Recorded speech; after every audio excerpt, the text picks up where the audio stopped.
mon frère, bonjour ma soeur, j'espère que vous allez tous bien. Bonjour mes bien-aimés, soyez bénis. Nous sommes encore ensemble pour notre café matinal. Amen. Un excellent déjeuner consistant encore aujourd'hui. Alléluia.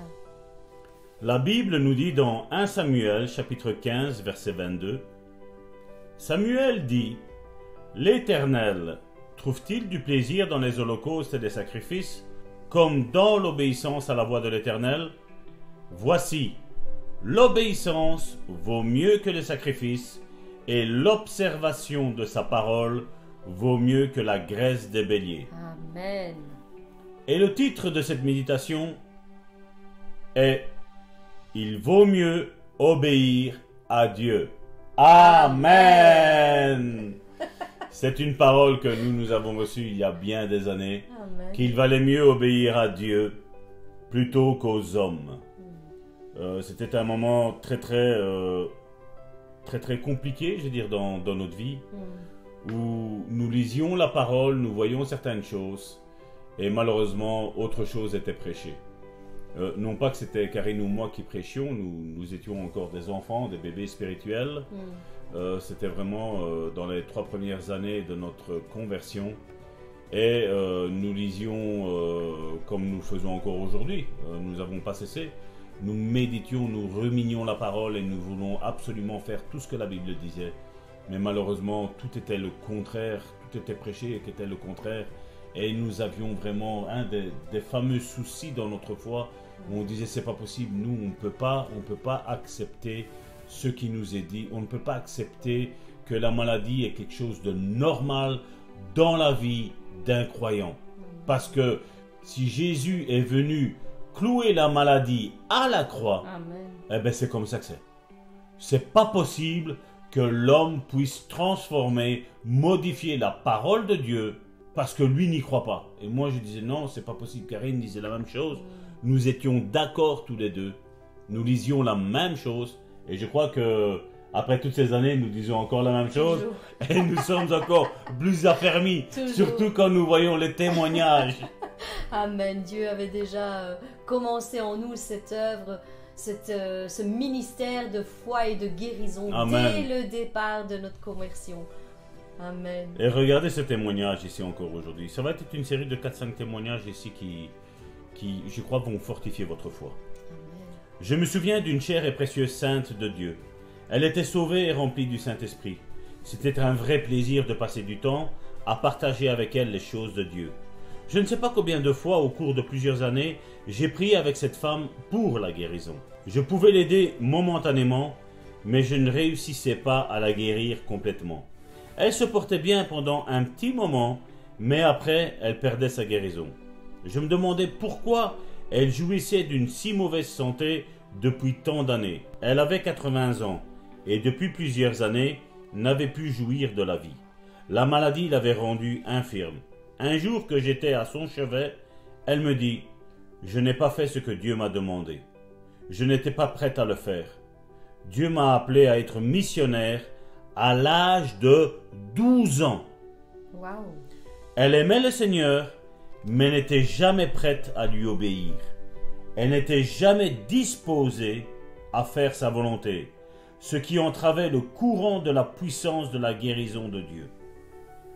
Je venais de tout comprendre, car la désobéissance ouvre la porte à l'ennemi. Satan a le droit d'entrer si la porte est ouverte. J'ai entendu des gens dire combien ça coûte de servir le Seigneur. Cela ne coûte rien de faire tout son possible, cela nous rapporte. Amen. Mais la désobéissance au Seigneur vous coûtera. Être en dehors de la volonté de Dieu vous coûtera. Cela vous coûtera du chagrin et de la tristesse. Cela vous coûtera de la maladie et de l'infirmité. Cela vous coûtera de l'argent. Parfois cela vous coûtera une mort prématurée. S'il y a quelque chose que vous devez affronter, affrontez-le. S'il y a quelque chose qui entrave le courant de la guérison, faites-le partir. Soyez prêts à faire tout ce que Dieu veut que vous fassiez. Amen. Oui, parce que si Dieu vous demande quelque chose, mon frère, ma soeur, Certains pourraient dire, même à la lumière de ce témoignage, mais Dieu est méchant. Non, Dieu n'est pas méchant. Non, Dieu nous a appelés et nous a créés pour un but, mon frère, ma soeur. Et si nous sommes en dehors de ce but, mon frère, ma soeur, eh bien, l'ennemi a un droit. C'est pas Dieu qui le permet. C'est que Dieu, tant que tu agis selon ce que la parole de Dieu dit, tant que tu agis selon ce que Dieu t'a dit personnellement, la main de protection est sur ta vie. Mais à partir du moment où tu désobéis, Dieu, c'est une loi spirituelle, doit retirer sa main de protection. Et une fois qu'il retire sa main de protection, mon frère, ma soeur, tu dois le voir peut-être même comme si tu vois ta maison. Tant que tu obéis, tu es dans la maison et la porte est serrée à double, triple tour. Amen. L'ennemi n'a rien pour entrer, il ne peut pas rentrer. Mais à partir où tu désobéis, Dieu doit quitter ta maison. Donc qu'est-ce qu'il fait? C'est lui qui a la clé. Il ouvre la porte, la clé en main, il s'en va. Et toi, ta porte, tu ne sais plus la fermer. Et dans ta maison, il n'y a aucun meuble, et je dis bien aucun meuble, qui peuvent fermer cette porte.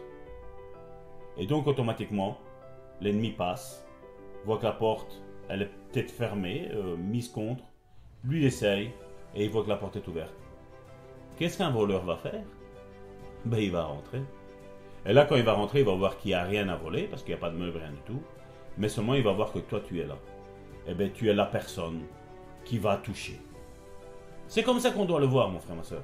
Mais si la main de protection est sur ta vie, parce que tu as obéi à tout ce qu'il t'a dit, à ce qu'il nous a écrit dans sa Bible, dans sa parole, eh bien, mon frère, ma soeur, la main de protection est sur ta vie, et là, il ne peut rien t'arriver. Là, il ne peut rien t'arriver, mon frère, ma soeur. Et quand je dis rien, c'est rien du tout. Parce que quand nous sommes abrités sous l'ombre du Très-Haut, qu'est-ce qui peut nous arriver? Rien du tout. Amen. Dieu doit être touché. Mais est-ce qu'on peut toucher Dieu? Non. Mais quand on désobéit, qu'est-ce qu'il se passe? Là, il y a la protection de Dieu qui se retire. Certains me disent, j'arrive pas à avoir ma guérison. Oui, c'est vrai, j'ai désobéi. Oui, c'est vrai, par exemple, je bois. Oui, c'est vrai, je me drogue. Oui, c'est vrai, je ne sais pas quoi. Mais Dieu ne pourra jamais te protéger. Arrête de faire ce qui lui déplaît et tu auras la bénédiction sur ta vie. Amen. Parce que tôt ou tard, ce qui est fait en cachette, à un moment donné, va surgir, mon frère, ma soeur. On ne peut pas tromper Dieu. On peut tromper les hommes. Mais je dirais même, on peut tromper les hommes charnels, les hommes naturels. Ce sont deux types d'hommes différents.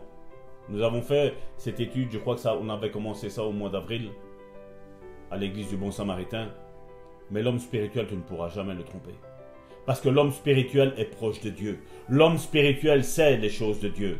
Et l'homme spirituel, je vais dire, quand tu vas essayer de le tromper, Dieu va dire, Salvatore, attention. Amen. Salvatore, fais attention. Combien de fois Dieu me l'a dit? Combien peuvent te dire, oh mon frère, je t'aime. Ouais, c'est ça. Et dans le cœur, il y a de la haine, mon frère, ma soeur. Il y a de l'amertume, il y a de la médisance, mon frère, ma soeur. Tu ne peux rien cacher à Dieu, mais tu ne peux rien cacher aux véritables hommes et femmes de Dieu. Amen. Et je précise aussi femmes de Dieu, parce que oui, le ministère est aussi pour les femmes de Dieu. Tu ne peux rien leur cacher.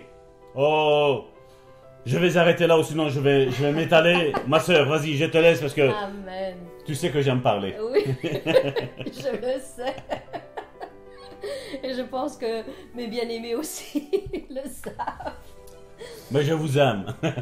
Eh bien, c'est vrai que nous ne pouvons rien cacher à l'homme et la femme de Dieu, parce que Dieu met au courant ses serviteurs pour dévier les plans de l'ennemi sur leur vie. Et rien ne peut les atteindre. Mais bien aimés, si vous êtes prêts à obéir en toutes choses à la voix de l'Éternel, sachez que c'est la bénédiction qui s'attachera à vous, et non plus la malédiction. Ce sera la guérison et non plus la maladie qui s'attachera à vous. L'obéissance, comme ce verset d'aujourd'hui nous le disait, l'obéissance vaut mieux que tous les sacrifices, tous les efforts que tu peux faire. et l'observation de la parole vaut mieux que la graisse des béliers, que tout ce que tu peux offrir par tes moyens charnels, matériels à Dieu. L'obéissance et l'observation de sa parole. D'ailleurs, Jésus nous dit ceci, « Si quelqu'un m'aime, il gardera ma parole et mon Père l'aimera. Nous viendrons vers lui et nous établirons domicile chez lui. » Comme le pasteur le disait, si tu aimes Jésus, si tu aimes sa parole, si tu observes tout ce qu'il te dit et te demande, eh bien, il établira son domicile en toi et l'ennemi ne pourra plus rien faire. Mon fils, garde le commandement de ton père et ne rejette surtout pas l'enseignement de ta mère. Oui, Dieu nous demande de mettre en pratique la parole et de ne pas nous contenter de l'écouter en nous trompant nous-mêmes par de faux raisonnements. Et que nous dit aussi Deutéronome 28 ? Si tu obéis à la voix de l'Éternel ton Dieu, en respectant et en mettant en pratique tous ces commandements qu'il nous prescrit aujourd'hui, l'Éternel ton Dieu te donnera la supériorité sur toutes les nations de la terre et bien d'autres bénéfices. Oui, Seigneur, nous voulons obéir à ta voix. Nous voulons obéir à tout ce que tu nous demandes parce que nous savons que c'est alors que tu nous béniras au-delà de toute mesure. De toute mesure. Seigneur, nous voulons garder vraiment nos yeux fixés sur ta parole. Et en déclarant, je suis prêt à faire tout ce que Dieu veut que je fasse. Dieu, Père, montre-moi tous les domaines de ma vie qui ne te plaisent pas et je m'alignerai à ta volonté pour les changer. Oui, j'alignerai ma vie sur toi. J'alignerai ma vie sur ta parole en obéissant dans les moindres détails. Et je sais que je recevrai toutes les bénédictions décrites dans ta parole par mon obéissance, Seigneur, par mon obéissance. Seigneur, nous voulons vraiment nous aligner avec ta parole. Nous savons que tu nous révéleras tous les plans que l'ennemi a projetés sur nos vies afin de les déjouer. Car le Seigneur l'Éternel ne fait rien sans avoir révélé son secret à ses serviteurs, les prophètes. Oui, mes bien-aimés, Dieu nous révèle toujours sa volonté, nous révèle toujours ce qui est caché. Amen. Oui, l'Éternel nous révèle les choses cachées afin de les mettre à la lumière. Il met à la lumière tout ce qui est caché dans les ténèbres. Il ne laisse pas ses serviteurs dans les pièges. Il ne laisse pas ses serviteurs être trompés par l'ennemi. Il vient mettre la lumière sur tout ce qui est caché afin que nous en sortions vainqueurs. Vainqueurs et plus que vainqueurs. Amen. Merci Seigneur, car tu détruis encore aujourd'hui tous les plans que l'ennemi avait projetés sur la vie de mon frère et la vie de ma sœur. Tous ces plans qui étaient cachés, toutes ces fosses qui ont été creusées pour qu'ils tombent, sont maintenant mises à niveau, relevées, afin qu'ils ne tombent point. Seigneur, tu éclaires la vie de mon frère, la vie de ma sœur, afin qu'ils puissent se mettre en accord avec toi, afin qu'ils puissent obéir dans les moindres détails à tout ce que tu lui demandes. Amen. Tu fermes la bouche des gens qui sont médisants envers mon frère et envers ma sœur. Tu fermes la bouche de ceux qui mentent, Seigneur mon Dieu. Tu fermes la bouche de ceux qui envoient la maladie, de ceux qui envoient la malédiction sur la vie de mon frère et de ma sœur. Seigneur mon Dieu, aujourd'hui, tu accomplis une œuvre parfaite dans la vie de mon frère et dans la vie de ma sœur. Seigneur, tu révèles tout ce qui était caché à leurs yeux. Tu leur ouvres leurs yeux spirituels afin qu'ils voient qui est leur vrai ennemi. Celui qui s'attaque à leur vie, celui qui s'avance pour les faire tomber, pour les faire mourir. Seigneur mon Dieu, je me lève comme une sentinelle aujourd'hui devant toi, Seigneur, et je te demande de les bénir, Seigneur. Je te demande de les garder, de mettre tes anges, Seigneur, autour de leur vie, Seigneur, autour de chacun d'entre eux, afin qu'ils puissent échapper, Seigneur, au plan machiavélique de leur ennemi, Seigneur mon Dieu. Merci, Père, parce que tu vas les garder de tomber dans tous les pièges que l'ennemi leur tend, Seigneur. Merci, Seigneur, parce que tu ouvres leur raisonnement. Tu leur montres que tu es le Dieu Tout-Puissant à qui rien n'est impossible. Amen. Personne ne peut te tromper, car tout ce qui est fait dans le secret sera dévoilé, sera démasqué au nom puissant de Jésus-Christ. Tout projet de l'ennemi est anéanti aujourd'hui au nom puissant de Jésus-Christ. Je déclare la bénédiction sur la vie de mon frère et de ma sœur. Tous ceux qui se mettent en accord avec cette parole qui a été dite aujourd'hui, tous ceux qui obéiront dans les moindres détails à ta parole, Père, seront bénis, seront bénis, seront bénis au nom puissant de Jésus-Christ. Ainsi, tu as parlé, Père. Merci encore pour tout ce que tu vas faire dans la vie de mon frère, dans la vie de ma sœur. Mes bien-aimés, je vous souhaite encore une excellente journée dans les bras du Père. Soyez bénis et recevez votre guérison au nom de Jésus-Christ. Quant à nous, nous nous donnons rendez-vous demain pour une autre méditation.